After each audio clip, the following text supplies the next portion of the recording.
This one's for the ladies of loved ones, boyfriends, fiancés, husbands that are currently locked in the Missouri Department of Corrections, any Department of Corrections, or any county jail in the United States of America.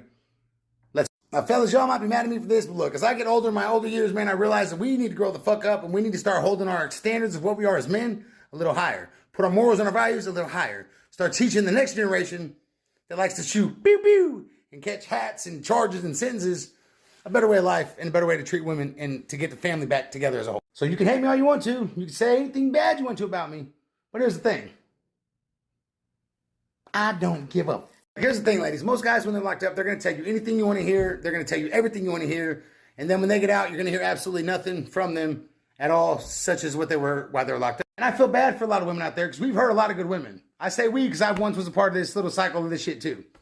But I cut it out. Yes, it's nice to have stuff while you guys are locked up in prison. It's nice to be able to go to the store and stuff. But if you guys are promising these women stuff, when we get out, we need to maintain what we promised. We need to hold our part of the bargain up.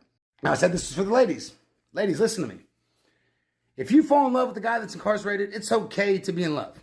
I'm not saying don't date him, don't see him, don't do this. But before you just open your whole entire life to somebody you barely even know, or that you knew once before in the past, allow that person to get out and show you that they're the person they promised you or told you that they were. Somebody that don't have nothing in life and really never had nothing, and you give him your queendom or your house or your shed or whatever you have, a room, even at your mom's house, and you give that man something that he has not yet earned, and that he could care less about because he never had it to begin with, and it's basically like a stepping stone. No. Now here's where you fellas are going to hate me at. If you know a man that's the Department of Corrections, now if he's your husband, you guys made an oath and a vow to love each other forever, this doesn't go for you. But it could go for you. There's nothing wrong with making a man take 30, 60, 90 days. I would say 90 to 120 days to go to a halfway house, to get himself established. They got weekend passes, they got day passes, they got stuff where you guys can still spend time together, more time than what you were spending while I was incarcerated. Get familiar with each other, to relearn each other if you already knew each other, and just to see if this is exactly what you guys want and it's going to be compatible. Don't just jump all the way the fuck outside and give him everything you have and expect him to do everything he said. I'm not saying there's not guys out there that do it the right way, because there are. But they're very slim to none. And you're taking a lot of chances just allowing some stranger danger in your house to stick to promises that he really never intended to stick to. Like I said, fellas, listen. I, as a man, am holding myself to a higher standard, and therefore I shall hold y'all to a higher standard when it comes to this shit right here.